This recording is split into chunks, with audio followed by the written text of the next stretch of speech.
Return again, return to the land of your soul.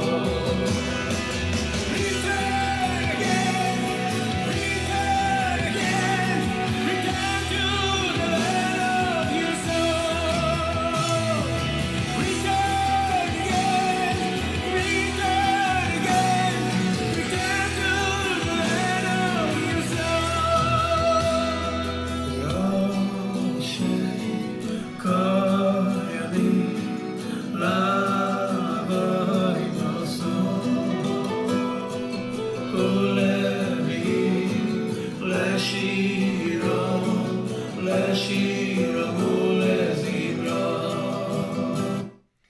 Good evening. That is Yehuda Green singing Land of Your Soul, a great Shlomo Carlebach song. How's everybody doing? I apologize for the late notice that we're going an hour early today. We didn't realize that it was going to be like that. We're going to an event tonight. Nina and I are going to an event, a benefit. A good friend of ours is the chairman of the benefit, and it's a benefit for Laniado Hospital in Israel. An amazing story. Nina will slip me the name because it just went out of my memory for a second, of this wonderful Rebbe who survived the Holocaust, and he was on one of those terrible, terrible death marches when people were dying all around him. He lost all of his family, but he just found the strength to go on. And he said, God, if you will save me, I will cause a hospital to be built in your name. I mean, he was a young rabbi at the time. I don't know where he got that idea. I guess from seeing all these people dying around him. But he swore that if he survived, he would do that. And he did. He survived the war, and afterwards he made it to Israel. And that hospital is an incredible facility near the Mediterranean Sea. It's grown into a very large hospital. It treats everybody who needs hospital services, Jew or not Jew, Israeli or not Israeli. They do amazing, amazing work. And now I think that tonight's benefit is to help the hospital purchase some new ICU equipment. So it's a beautiful cause. And at any rate, we needed to go an hour early today. So thank you for being understanding. Who is with us as we get together to do some learning on a Tuesday late afternoon? Paula in Chicago, Paula in the Great Northwest, John in Sedona, Jose in Miami Lakes, Nancy in North Carolina, Bill in mid-Missouri, of course, Yehud in South Carolina. Heather says shalom. Nina's reminding me of the Klausenberger Rebbe. Thank you so much. And Paul says hello from Minneapolis. Lynn with us on the YouTube side in North Texas. Anybody who's normally watching live, but now you're watching on the replay, I apologize. And with God's help, we'll be back tomorrow at the regular time. Tomorrow at the regular time, Thursday at the regular time, and then our minyan is going away for a Shabbaton this weekend. Shabbaton of families of our minyan are getting together.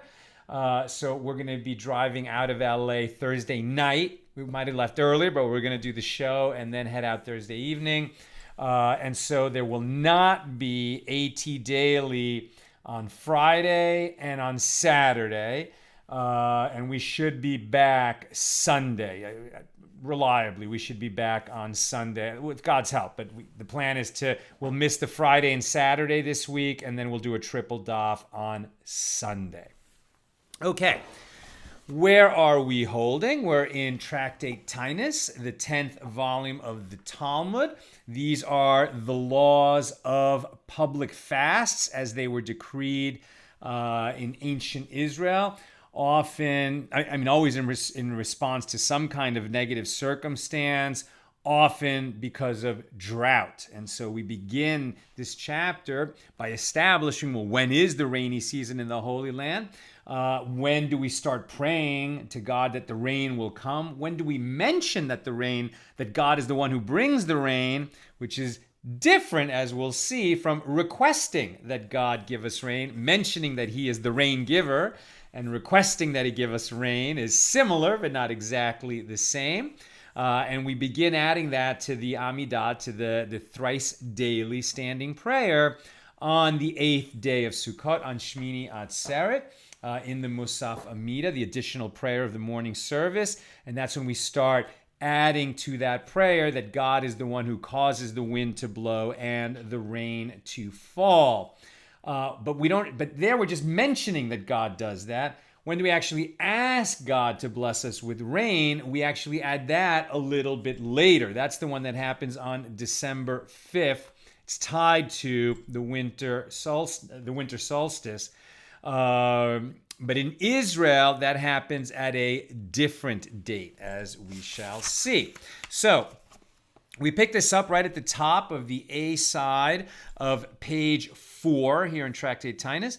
And we've just been talking about that. Yesterday we finished by saying that snow is even more beneficial to the land than rain. Snow in the mountains particularly, where it can accumulate and then keep sending water down from the mountains for a long time.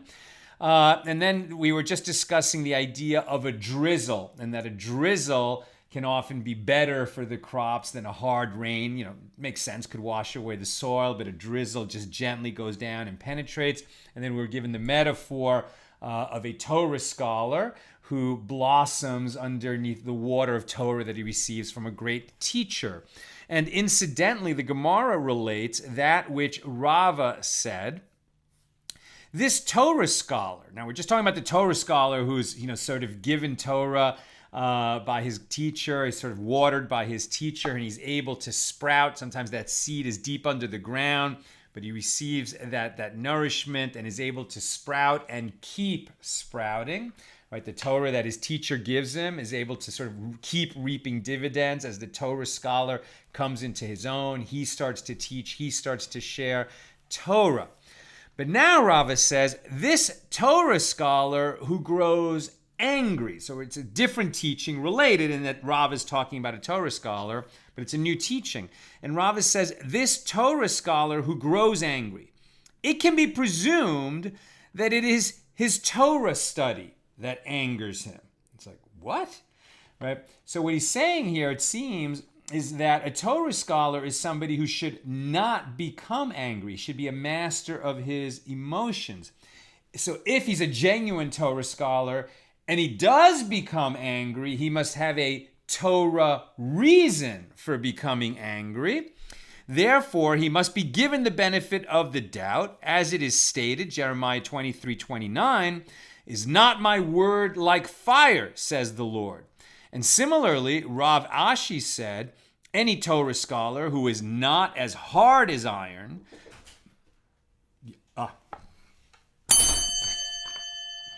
let's light up the darkness. Okay, sorry about that. Right, and similarly, Rav Ashi said, any Torah scholar who is not as hard as iron, but is indecisive and wavers, he is not a Torah scholar. As it is stated in the same verse, excuse me, and as a hammer that breaks rock in pieces.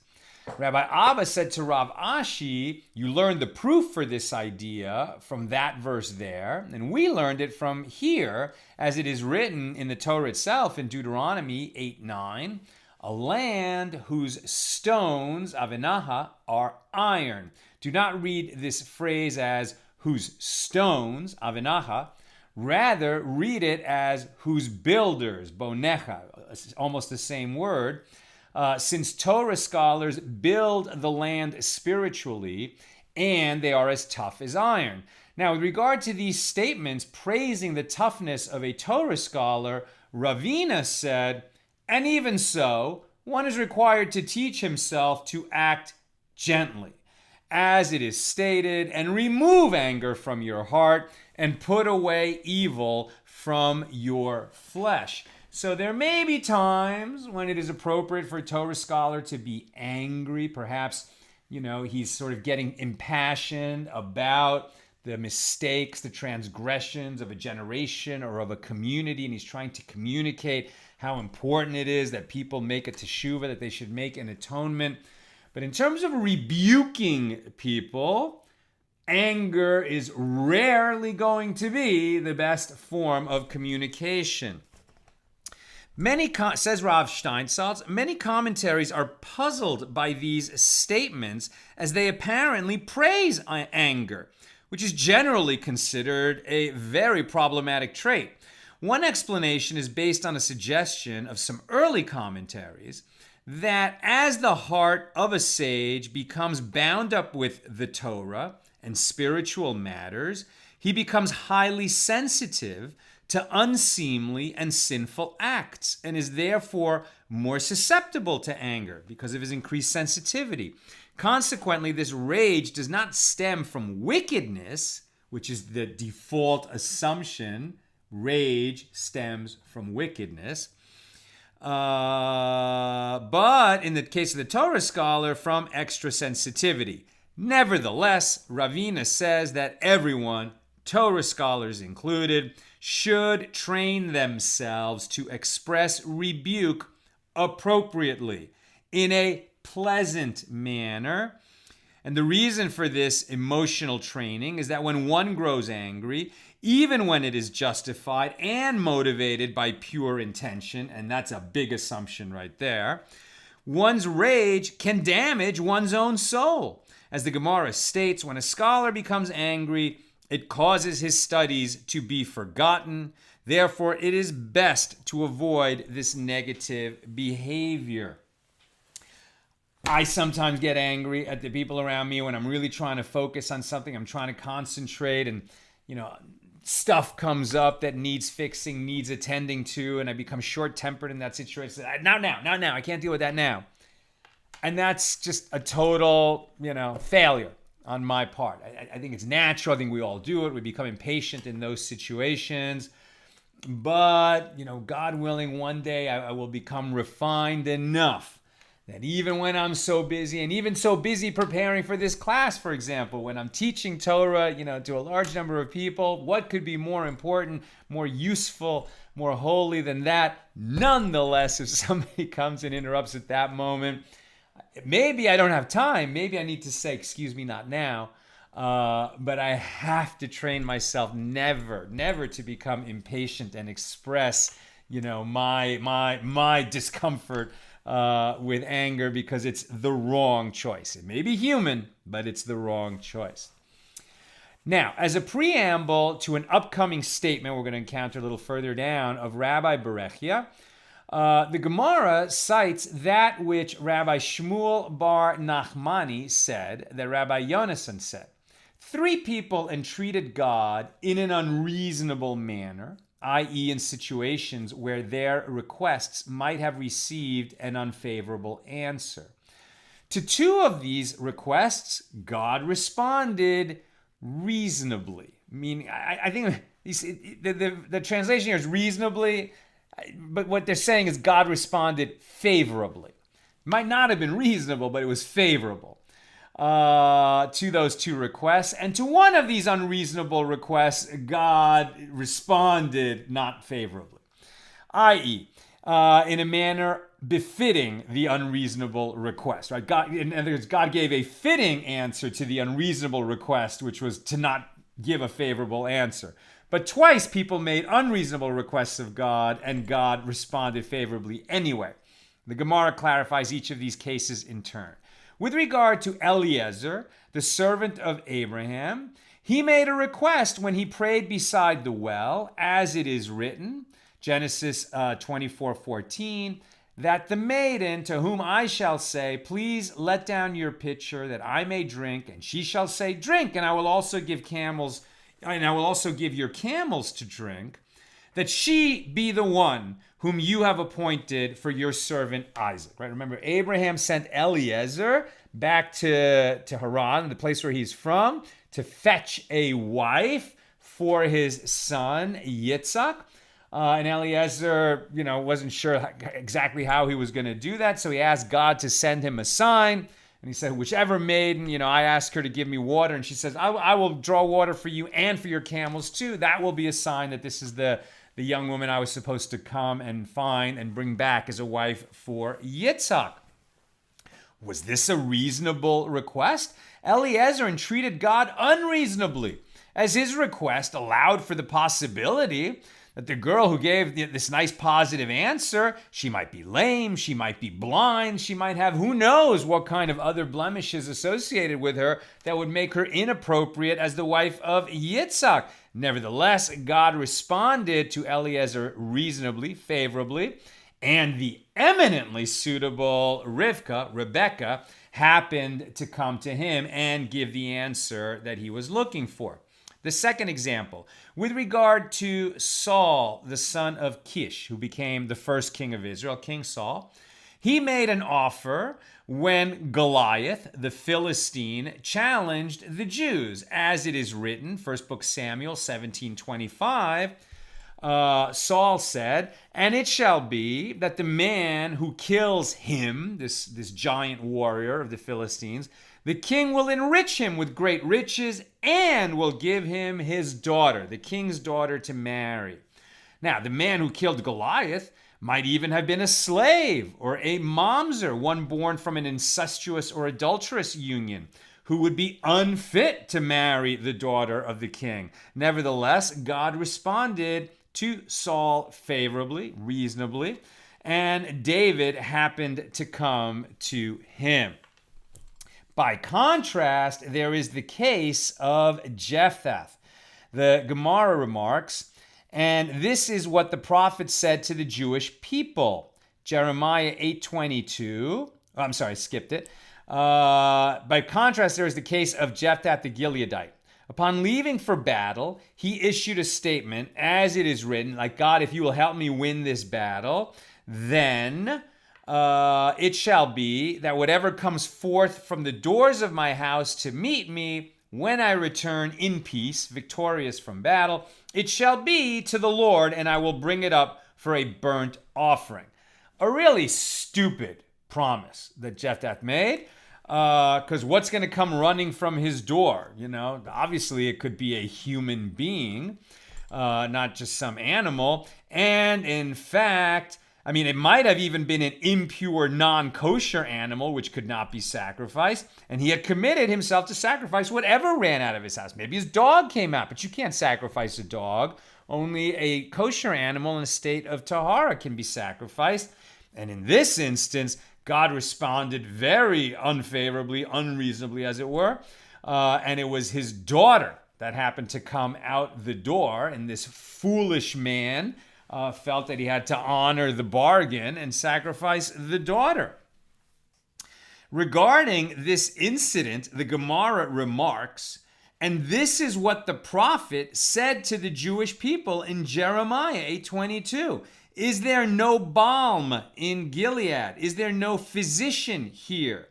Meaning, why then has the health of the daughter of my people not recovered? What went wrong in Gilead? And this verse alludes to the fact that had he, Jephthah, sought a means to do so, he could have had his vow annulled. It was a stupid vow. He did not have to fulfill that stupid vow. He could have easily gone to a sage and said, I made a vow that anything that runs out of my house, I would sacrifice to the Lord, and my daughter ran out. And any sage would have said to him, well, if you had in mind that was a possible outcome, would you have made this vow? No. So then that is no vow. You can have a vow annulled by a sage, and that's generally the methodology. You can't do that yourself, at least when we're talking about in the ancient land, when the temple is standing, etc. You would have to seek a sage to annul it for you, but he would very readily annul it if it's going to result in human sacrifice otherwise, which is 100% forbidden according to Jewish law.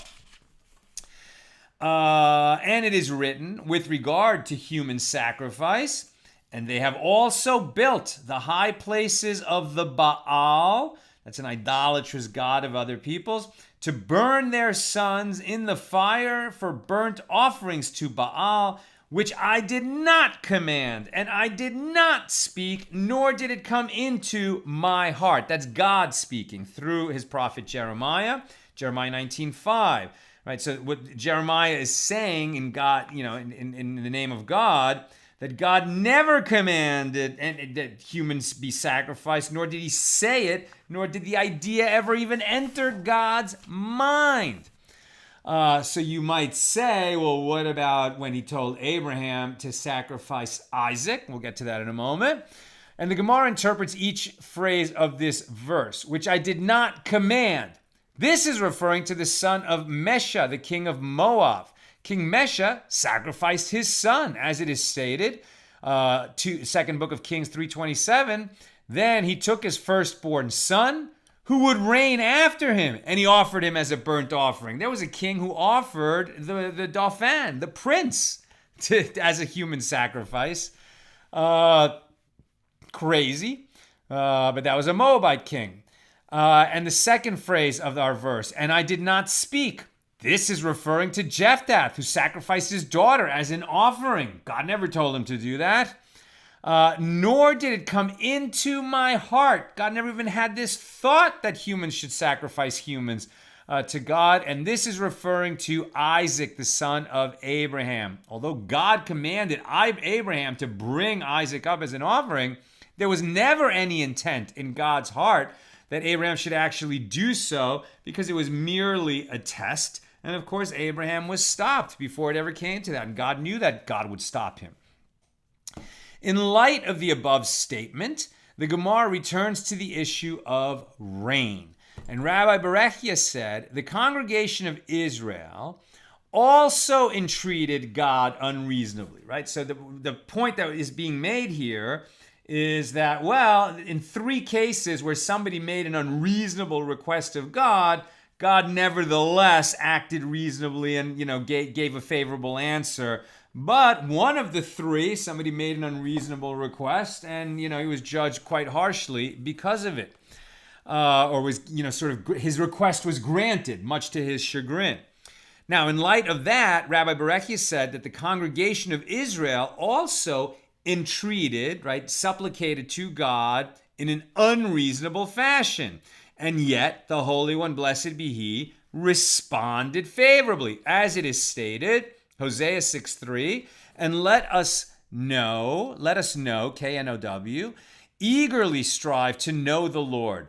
His going forth is as sure as the morning, and He will come to us as the rain. That's Hosea 6:3.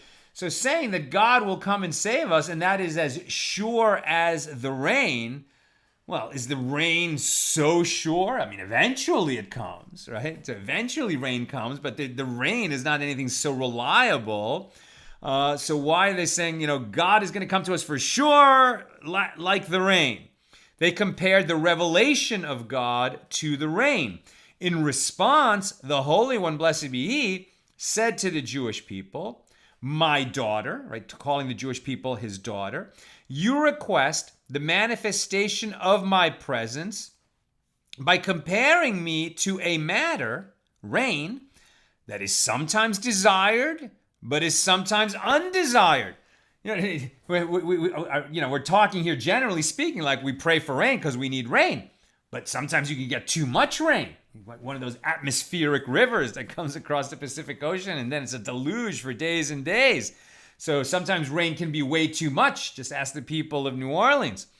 But is sometimes undesired. Or in the land of Israel, during the summer. During the summer, they don't want rain. That's when the crops are coming in and rain would be detrimental to them.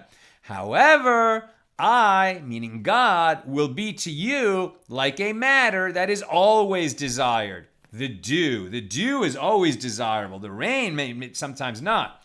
And as it is stated at Hosea 14:6, I will be, says God, I will be as the dew to Israel. Since dew appears in all seasons and invariably for a blessing, right? So we shouldn't liken God to rain, which is sometimes desired and sometimes not.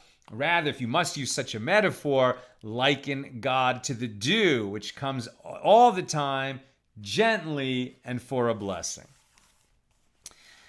And the congregation of Israel further entreated God in an unreasonable fashion in a different context, saying before Him, before God, Master of the universe, Set me as a seal upon your heart, as a seal upon your arm. That's Song of Songs 8:6. And the Holy One, blessed be he, said to her, my daughter, you ask that I be manifest to you in a matter that is sometimes visible and sometimes not visible, as the heart and arm are not covered. However, I will act so that I manifest myself for you like a matter that is always visible. As it is stated in Isaiah 49:16, behold, I have engraved you on the palms of my hands. Your walls are continually before me. Right? So the palms of the hand, always visible.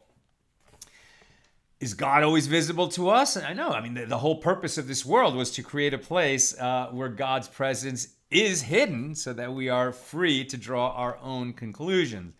So how is that God is always visible to us? God is always searchable. We can always reach out to God. We can always speak to God. And if we would look with proper sight, look around the world, as my friend David Wolf said, he was once confronted. He was there were two events going on at a hotel, kind of Torah retreat for very religious Jews, and this other group of children of Holocaust survivors who had become atheists. There was actually an organization. There were like 50 or 60 people. People who sort of banded together around the idea that because the Holocaust happened, they could no longer believe in God. And they had some kind of a gathering, and it was at this same hotel. Crazy story. And it was just a coincidence, right? That there's no accidents. So my friend, David Wolf, he's a Striemel-wearing Hasidic Jew, and he was sitting at the breakfast at this hotel, and one of the women from that other group came over to his table and says, I just want you to know that whatever you may think, there is no God. And I know that because the Holocaust happened. It's a very, very difficult moment, right? She was the daughter of a survivor who had lost his faith and, told his daughter that, that's it. That is the gospel. There is no God. What did David Wolf say to her? I just heard this at the wedding last night. Sunday night. And so what did he say? He said, well, this hotel that we're sitting in, did you know that it grew out of the ground? She's like, what? He's like, yeah. It just grew out of the ground like a tree grows or like a rose grows. It just grew out of the ground. He said, what are you talking about? That's ridiculous. Obviously, people built this hotel. How do you know that? Well, look at it. Those beams, those lights, those were installed by electricians. Those walls were erected. This carpet was laid down. People did that. And he said, well, this hotel, you're saying it was built because it's a complex structure and it would not have just spontaneously come out of the ground? She said, yeah. He said, well, look at this universe.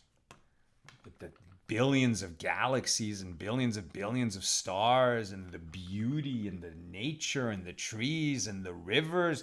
You think all of this just spontaneously came out of the ground for no reason? This was built by somebody and by a force that we can't even imagine. And he said it in such I know David, he's such a kind person. His manner is so kind and this big smile. And, and she listened to him. She came over in a huff when he hadn't said anything, just because he was a religious person. And he spoke to her with great kindness and made his point. And then she just sat there in silence for quite a while. And then she said, it was so painful what my father went through in the Holocaust. And he lost his faith, and he taught us that we should not have faith. But I don't know. And he said, do you visit the grave of your father? She said, yeah. He said, why do you go there? Well, because I feel close to him. Perhaps because it wasn't just a body that went into the ground and is no more, but because he had a soul, and a vestige of that soul hangs near the grave, and the rest of it goes to the world of souls. Do you believe in souls? And she said, yeah. He said, well, once you're believing in the soul, then you're believing in a piece of God. And we have a tradition that is all about connecting with our souls and with God. And they ended up having a wonderful conversation. And I'm not saying she became a religious woman that weekend, but she came over with that almost like anger and bristling energy.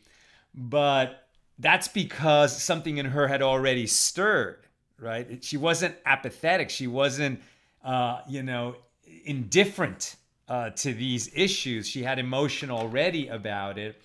And with his great kindness and that smile and that gentleness, was able to have a beautiful encounter with her that might have made a big difference in her life. It was nice to hear about that the other night. Okay, so where am I? And I was saying, so David was teaching her to view the world through eyes that can see God in what is around us. We can witness the creation if we open our eyes with a desire to witness it as a product of God's kindness and creativity. Okay, we skip a few paragraphs. We're on the B side of page 4. Okay, and so we got back to the halachas of this first Mishnah and talking about from when do we mention the rain in our prayer and from when do we request the rain. And we're also tying the fact that we start mentioning the rain at Shmini Atzeret, and then we start asking for the rain a little bit later, and then we stop mentioning and asking for the rain on the first day of Passover.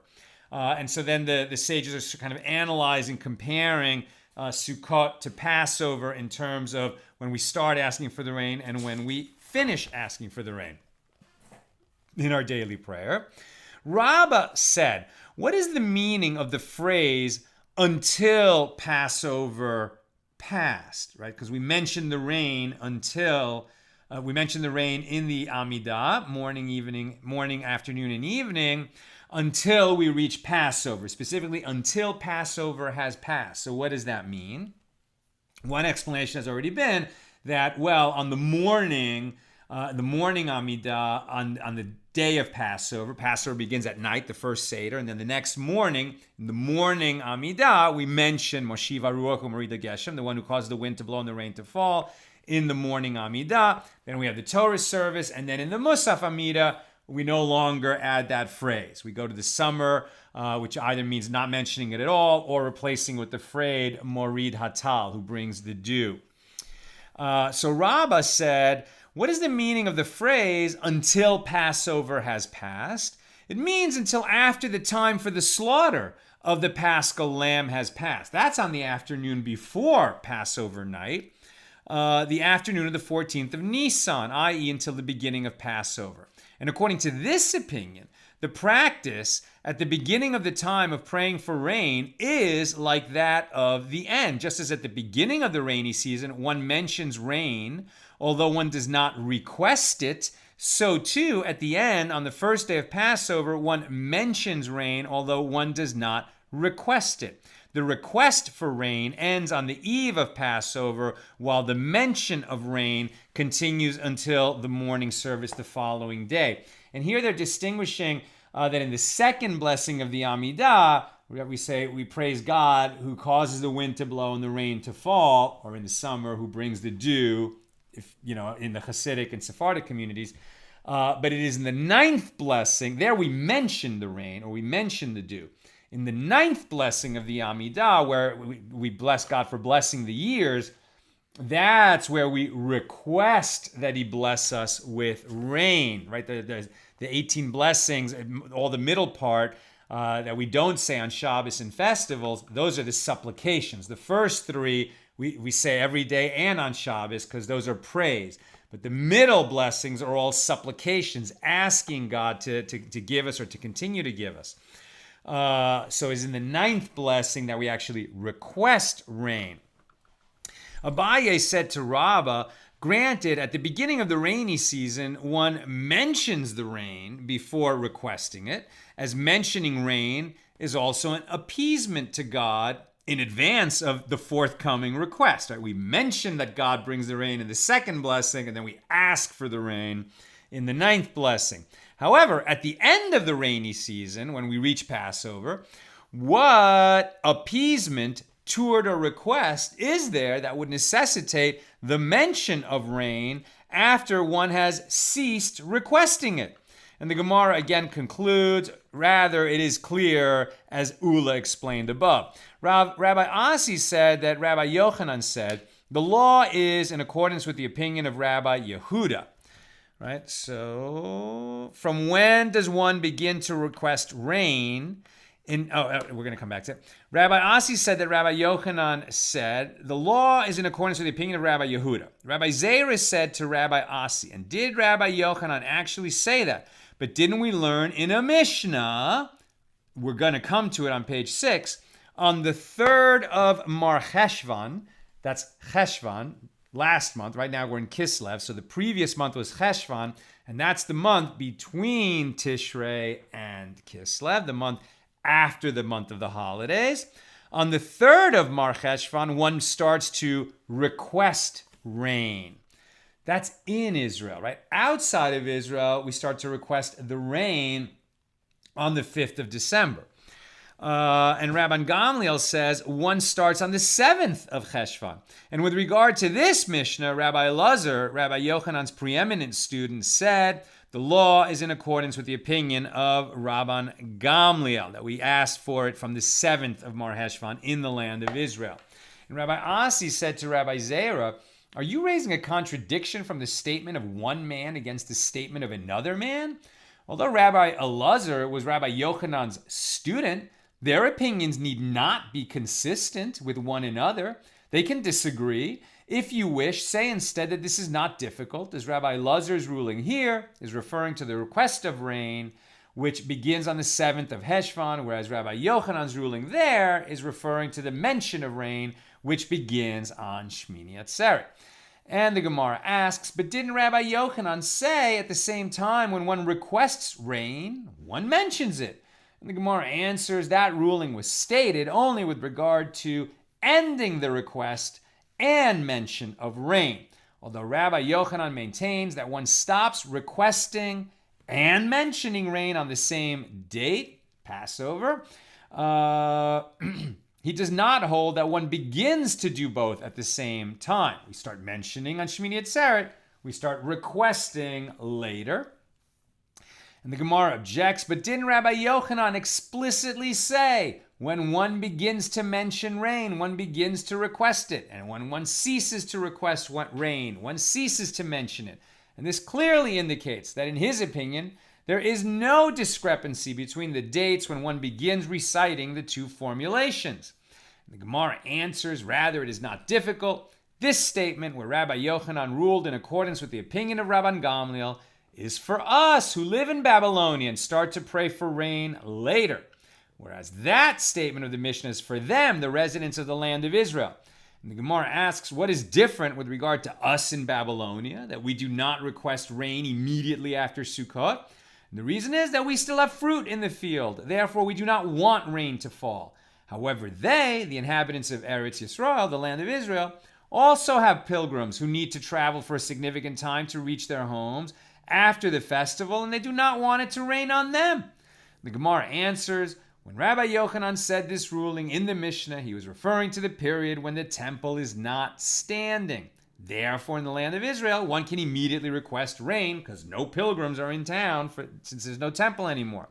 And the Gemara comments, now that you have arrived at this answer, one can say that both this statement and that statement are for them, i.e. the people of Israel, the land of Israel. And yet, it is not difficult, as this statement here, when one waits before requesting rain, applies at the time when the temple is standing, while the ruling there, that one requests rain right after the festival, is referring to the time when the temple is standing. And the Gemara asks, and we in the diaspora who have two festival days, how do we act with regard to beginning the mention of rain, given the uncertainty concerning when is Shmini Atzeret, which might in reality be the 7th day of Sukkot? And the Gemara answers that Rav said one begins to mention rain in the additional prayers of the 8th day, the first day of the 8th day of assembly, and one temporarily ceases this practice on the afternoon prayer of the 8th day, continuing through the evening and morning prayers of the 9th day, the 2nd day of Shmini Atzeret, And finally, one again resumes mentioning rain in the additional prayers of the 9th day, which is Simchas Torah. And we're just going to stop there. It's just a little bit more technicality about when we're going to include what. It's just more matters about the calendar, and we're just going to skip that for now. And tomorrow we'll pick it up at the top of 5a, or near the top of 5a, with Mishna number 2 here in chapter 1. So let's go to any questions or comments we might have today. Okay, on Tinus 4. Bill, a great scholar in my tradition, had a similar teaching about righteous anger. The virtue of hope has 2 beautiful daughters: anger at the way things are, and courage to change them. Very nice. Very nice. Absolutely right. And what's that? Serenity Prayer, right? Give me the wisdom to, what is it? The serenity to tolerate the things that I cannot change, and the strength to change the things that I cannot tolerate, and the wisdom to know the difference. That seems apropos here. I don't know where that Serenity Prayer comes from. I think a friend of mine learned it in maybe AA and shared it. I mean, it was definitely in a movie, right? It comes up in movies all the time. Let me know if you know what the origin of that prayer is. Christo, so would it be fair to say that Abraham possibly failed his test regarding the sacrifice of Isaac, especially since he was so close to actually doing it?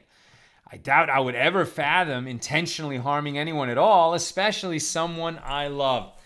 That is a question, that has been debated for millennia. I mean, on the one hand, God says directly in the Torah that because Abraham was willing to do it, he would, his children would be a blessing to the whole world. His children would, that the Jews would become many. There would be millions of Jews in the world, and that they would be a blessing to all the families of the earth. Personally, the way that I look at that, especially because, and I've talked about this before, like I read that passage every day, the Akedas Yitzhak. I read it every morning, and I always find something new in it. And because of that language, Lech Lecha, right, which is also the way Abraham's journey begins, journey into faith, right? When he says, well, Abraham discovered God on his own, but when God finally reached out to Abraham and talked to him and said, Lech Lecha, go to yourself, go and get going, right? That phrase, Lech Lecha, go and be gone, or go to yourself, a kind of reflexive going. Like, in other words, by taking the journey, you will learn something about yourself you wouldn't have known otherwise. A lot of different meanings are ascribed to that. But that same language occurs in the Akedas Yitzhak, when God says to Abraham, go to a place that I will show you and bring your son up as an offering. But the verb for go is go on that journey, that inward journey, Lech Lecha. The same verb is used, Lech Lecha, the same double verb, Lech Lecha. And, Abraham had many tests in his life and had a very colorful, difficult, and triumphant, up and down, many ups and downs in Abraham's journey. But it all worked out great. I mean, having a journey with God at his side and serving God and bringing others to know about God and understand God, had been such a source of blessing in Abraham's life. And I think that when he heard God say again to him, Lech Lecha, bring your son, I think Abraham just trusted God. I think he trusted God. And I guess he was just prepared to go all the way, to that moment of truth. But I don't know. No, we can't know. Maybe he was ready to do it. I mean, he was there and he reached for the knife, right? He was there and he reached for the knife. And then the angel has to say, Abraham, Abraham, twice, right? A voice from heaven says, Abraham, Abraham, twice, as if to stop him from doing it.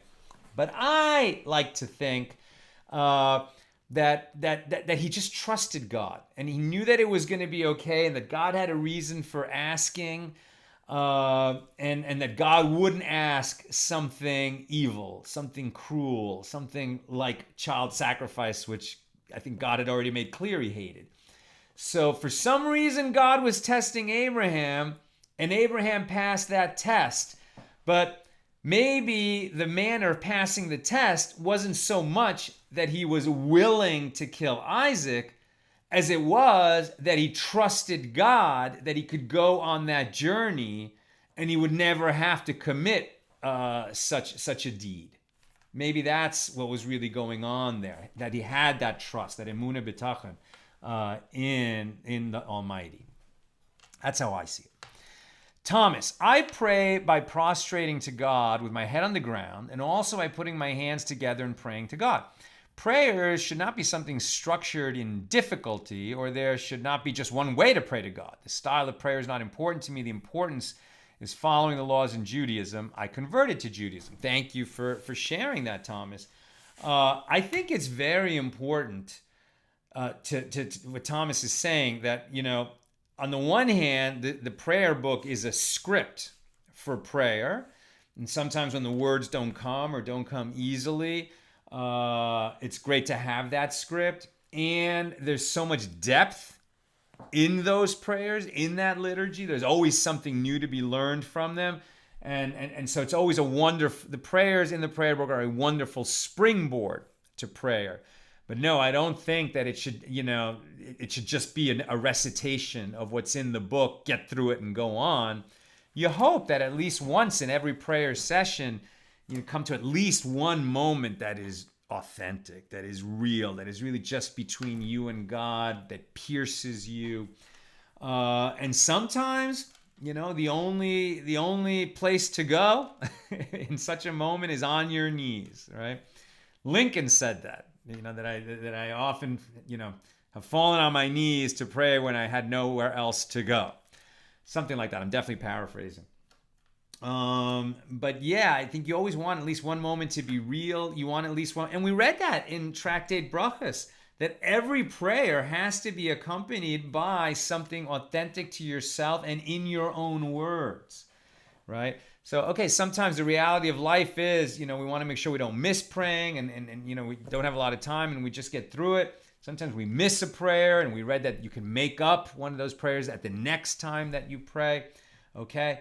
But Thomas is absolutely right. You want to have that moment of authenticity, ideally one that you feel inside, you feel in your heart that you're opening yourself to God. And that's what God wants from us, right? God wants that open heart, that we circumcise the membrane around our hearts, and open that heart to God in a very real way, the way we would with a dear friend, as Rabbi Nachman says. Okay, my friends, that's what I've got for us today. With God's help, tomorrow, regular time, 6 p.m. Pacific. Thursday, regular time, 6 p.m. Pacific. And then we'll have no class Friday and Saturday and resume on Sunday at the regular time. But God willing, see you tomorrow, 6 p.m. Pacific. Have a great night.